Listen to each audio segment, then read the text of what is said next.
Hello everybody, MJ from Pop Art Murals here. We've gotten the first couple tutorials out of the way, and today I thought we'd talk about some technical aspects of painting. So the first technical post we're going to do is brushes. And I have brushes of every size and shape and purpose imaginable.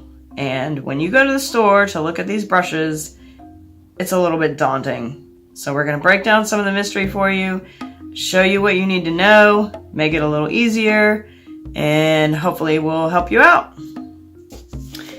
Alright, the first thing we're going to talk about is the most common shapes of brushes and what they're used for. So I think we'll start with the rounds. And this is probably the brush that everybody thinks about when they think artist brush. And as you can see, they come in all different shapes and sizes. I really like these for filling in.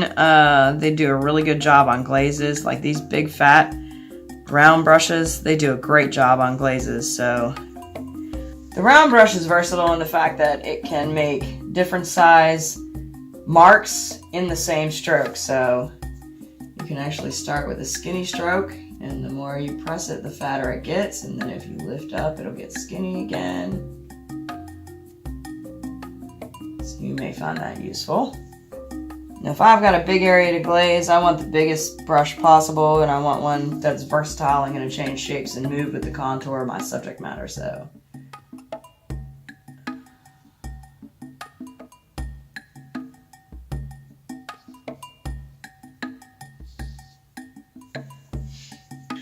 next up, we have our flat brushes. I don't actually use these a whole lot, but I think that when people think of artist brushes, if they don't think of the round, then they think of these style, you know, flat sort of paint brushes. I don't love these because I feel like they leave a harsh corner or an edge. For most of what I'm doing is softer. They're good for outlining. These are flat, and these are flat angled, so like one's got a straight edge and one's got an angled edge. And as you can tell, these look pretty much brand new, and these ones look well used. I guess that means my preference is these. So these ones are pretty good at making a straight line.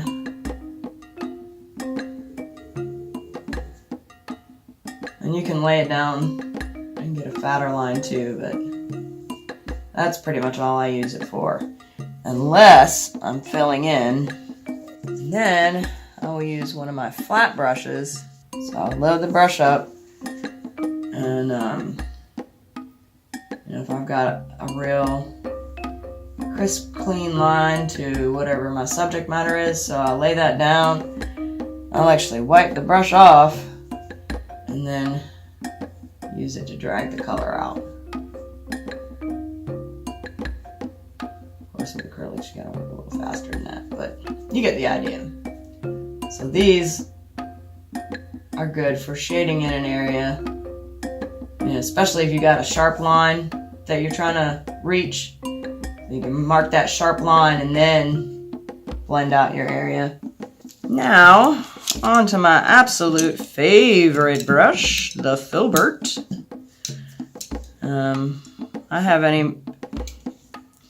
I have more of these than probably anyone really needs.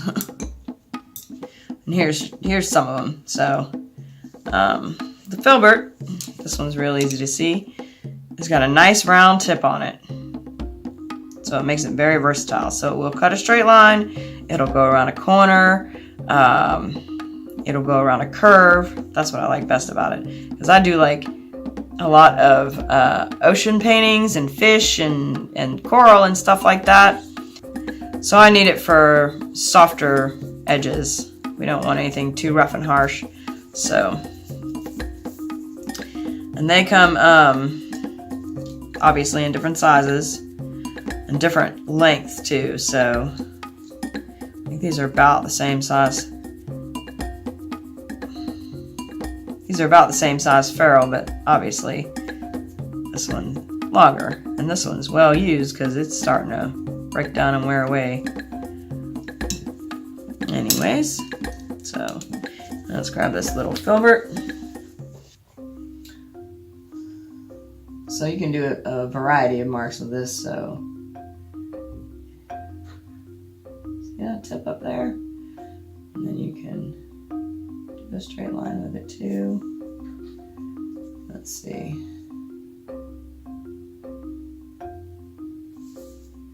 And then if I was doing a round object, I would just lay that down like that.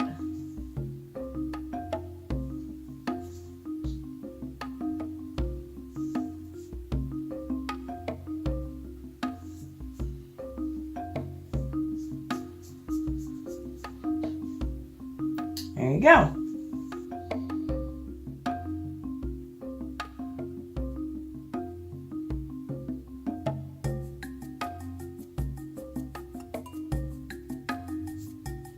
Now on to some of our specialty brushes.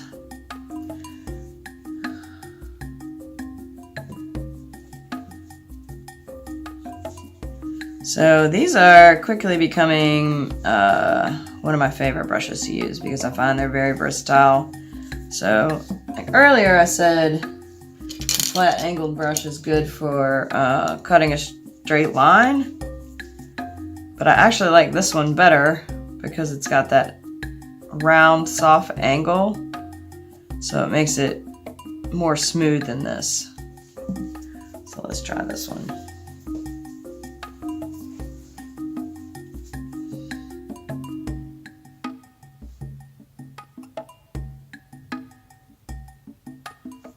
Lift away.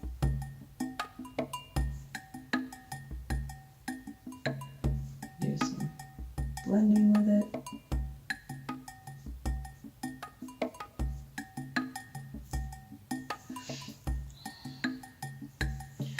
This was the coolest thing ever. When I was doing a surreal painting a couple months ago, I had thousands of scales to paint. And I just picked this brush up and I was like, oh, I guess we'll give it a try. See what happens. So this brush makes a really unique mark.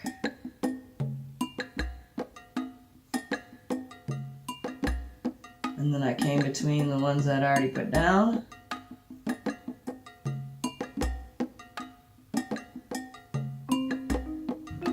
And I did it a little bit tighter and then I didn't have so much space between it, but you can tell. And then when I wanted to turn a corner,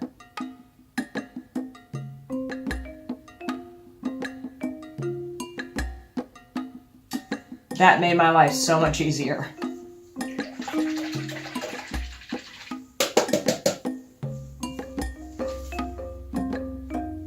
Then we have our fan brushes. I am no expert at fan brushes, believe you me. I've not found any that I really like that really do what they're supposed to do. Some of them do this when you pre-wet the brush. This has a use, and it's basically background texture. So if I'm doing a large painting and I've got a lot of background that I want to fill in quickly, I'll get one of these brushes wet and just put paint on the tips, and it puts a lot of texture down quickly.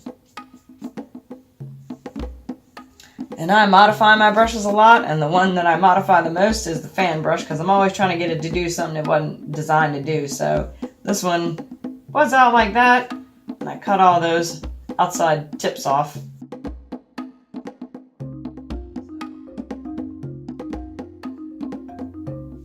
That's what a fan brush does. Or, and Bob Ross I am not.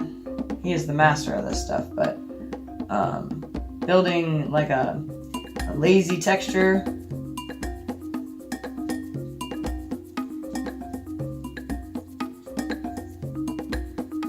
And see, I don't like these because as soon as they start to get a little bit wet, the bristles separate. The same thing. This is a different brand and it's already starting to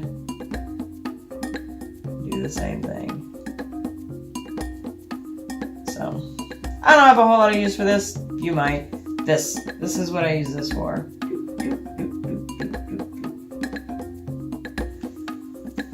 Then we have our detail brushes, which I really try to avoid at all costs because I like to paint with big brushes. Alright, so these are liners, and as the title may suggest, they make lines. And these are detail brushes, and really the only thing I use these for is I'm really trying to get into a very tight space. So, like the chessboard that we did had those really tight squares, then I can use the brush to get in the tight corners and work out from there, but I really try to avoid these. I'm a very impatient person. This is a relatively fat liner brush, but these just do loose fluid time of.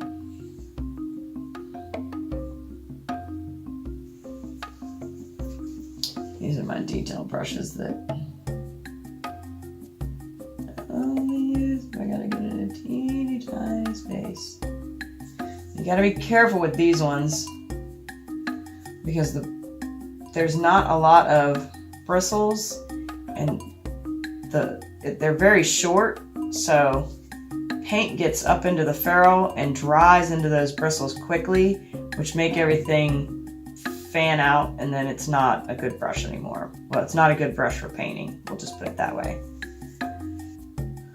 And if you're using a brush that's small, it means you want a small mark, so you only want to put paint on the very tip of it.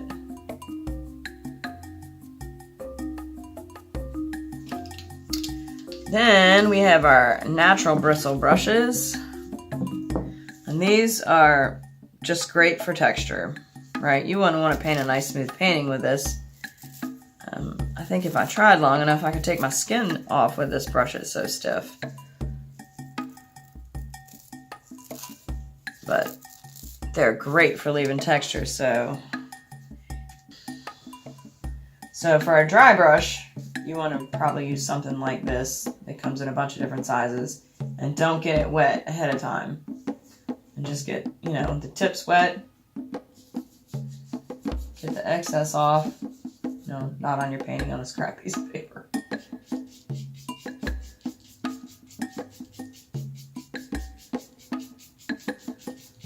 There you go.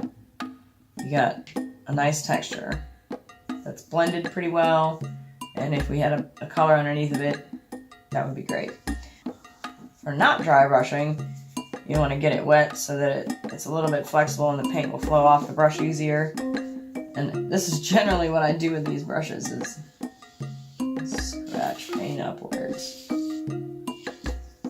This is good for,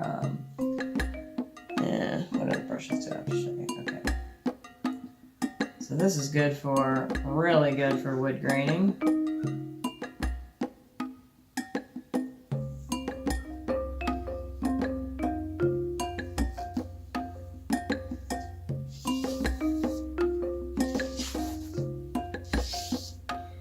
Because we want, when you're doing texture like this, you want a lot of variation and kind of crazy marks on there. Every brush has its purpose. Alright, let's talk blender brushes. So if you go to an art store and you buy a blender or a mop brush that is this big, it is going to cost you an arm and a leg. What I suggest instead is go to Walgreens or some sort of drugstore and buy a big makeup brush. This makeup brush is made by the same people who make this paintbrush. Shh, don't tell anybody I told you. But at Walgreens, it ain't gonna cost you nearly as much. Now, I don't remember how much this big one cost, but I know that I got this one. This is Eco Tools, and I love these. These are my favorite. And this one does a decent job, wide coverage, and it was $8. And a mop brush of this size at the art store is probably going to be like $19. Don't waste your money. Buy some of these. Real quick, I'm going to show you how these work. Now to show you how this mop brush works, I'm going to put down some glazing liquid first, because this is just mixed media paper that I have not primed or got any sort of sealer or paint on, so I'm just going to throw some down. Glazing liquid.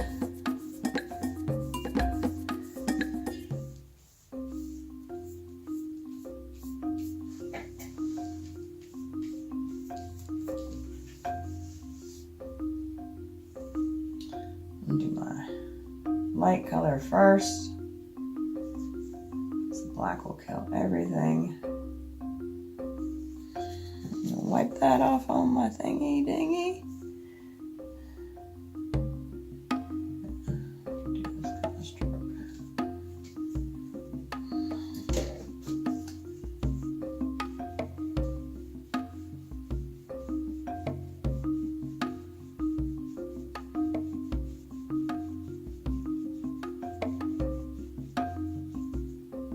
See what that does?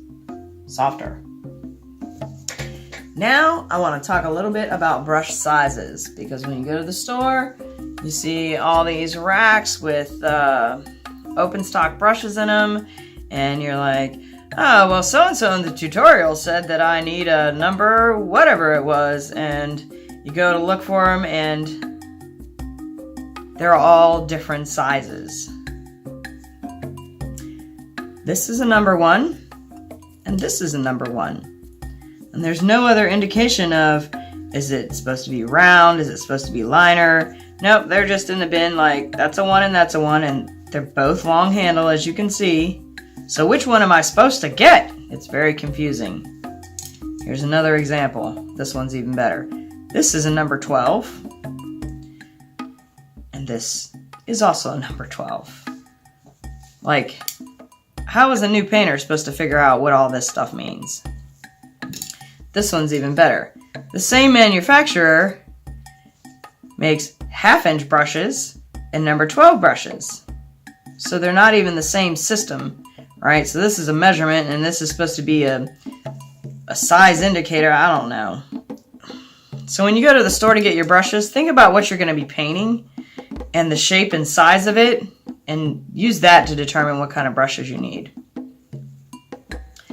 Because if you're painting a canvas that is, you know, a 4x4 little canvas, you don't need this number 12, you need this number 12. So just ignore all the sizes that are on there and pick what you think you need based on the shape and the size of the painting you're doing. Something else you're going to want to consider is what kind of hair or bristle you want in your brushes. So you have your synthetics and you have your natural bristle, which is code for animal hair. This is a sable, and as you can see, this is a lot softer and more flexible than this one. Has got a snap to it, and this one is really stiff. So the difference in painting with these, so this is the sable. Now, a lot more fluid, right? It's a lot more flexible. And this one is stiffer. And these are round about the same size, but it just doesn't flow as much. This one's a little bit bigger than the other two, but it's really stiff. So all of these brushes have their advantage. I tend to go middle of the road with the synthetic because I like the control I have over it. I find that with the natural bristle or the sable or the Kolansky or whatever they're called, you know, you can see that just touching the bristles changes the shape of it, and I feel like I don't have as much control. Now, if I was doing something a little more fluid, a little more impressionistic, then I might use this because the shape of my mark wouldn't matter as much. And this, I've already told you, I only use for textures. Now I want to talk a second about the difference between long handle and short handle. For me, there really is no difference because, like I said, when I go to the store to get brushes, I look for the size and shape of the bristle that's going to fit the painting I'm trying to do. And I can use either one of these, and if I need one of these long-handled brushes to be shorter, if I'm trying to get into a space, you know, if I'm doing some crazy faux finishing where I'm trying to get into space that doesn't allow for this much brush, I will cut the end of this off and use it as I need it. And I'll do it with, you know, the $30 professional paint brushes. I know some artists have preferences. A landscape and oil artist, I find, really use these long handle brushes because it allows them to work more with their arm instead of, you know, in a tighter pattern that you would have to do with a short handle brush. But I really, for the kind of painting I do, it doesn't matter if it's long handle or short handle because I'm going to move my hand to wherever it needs to be. On that topic, let's talk about where we're going to place our hands when we're holding the brush. So let's say I'm doing a real loose, you know, I'm going to do a pretty little flower. You know, I'll get some petals in there. Nothing spectacular.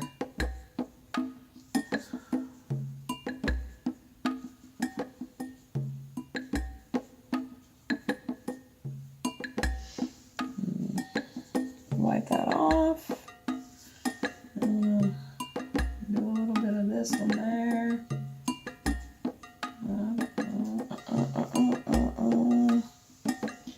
So if you're doing a real loose painting, right? Don't want lots of texture, having super smooth lines, doesn't matter.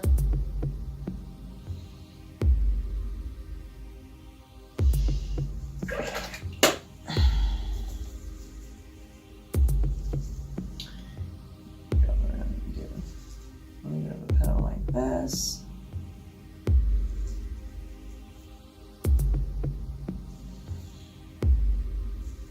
You see where I'm holding the brush is way back on the handle.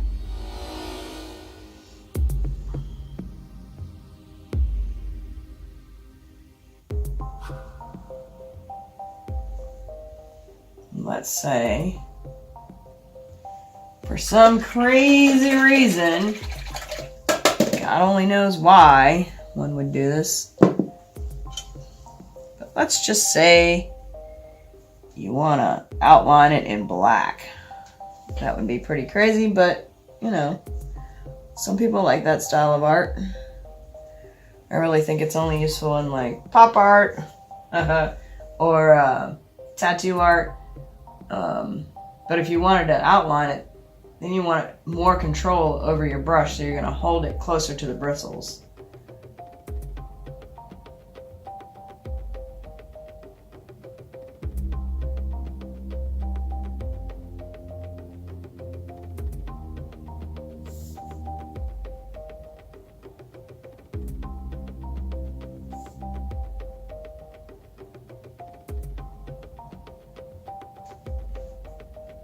So that is close to the bristle, and then our petals, we can hold it way, way back.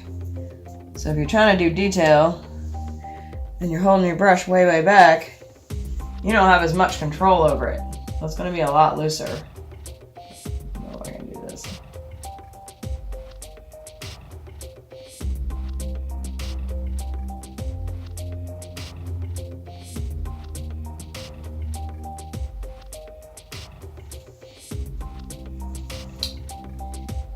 Yeah, see, I don't have nearly as much control if I'm holding the brush up here. I can't move in a fluid movement. Alright, the last thing I want to talk about today is taking care of your brushes.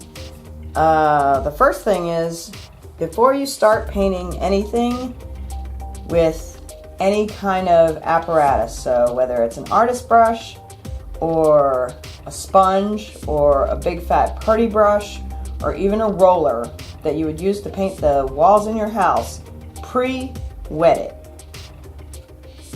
Do this like this. Just get it wet. Bristles are soft and pliable now. And then we'll dry it off on our rag before we dip it into paint. Same thing with a pretty house brush. If you're using a 4-inch brush to cut and trim on your walls, you get it all the way wet. You flap out the water. Tap it out with a rag, and then dip it into your paint. And the reason we do this is First of all, the paint will flow better off the bristles if it's wet. Second of all, the water that we put in there is now sitting on the inside of our bristles. So the paint that gets up here near the ferrule that we're not using won't dry as fast if the brush is pre-wet. The next thing I want to talk about is cleaning a brush. And this is done gently but vigorously. So you've got your dirty brush. Let's just pretend there's some paint on there. And the way you're going to clean that is you're going to set it flat down in there. I hope you guys can see that. And move it back and forth, and I'm doing it in super slow motion. So the way I would clean a brush, and I use a big bucket for this, but just for purposes we're using this little plastic cup. So I set the brush down in there and I move it along the bottom. So I do it fast like that.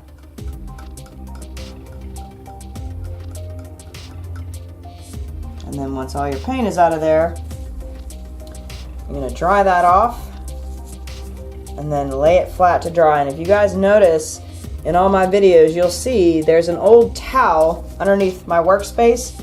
That's so when I clean off a brush, I can just set it aside and lay it flat to dry.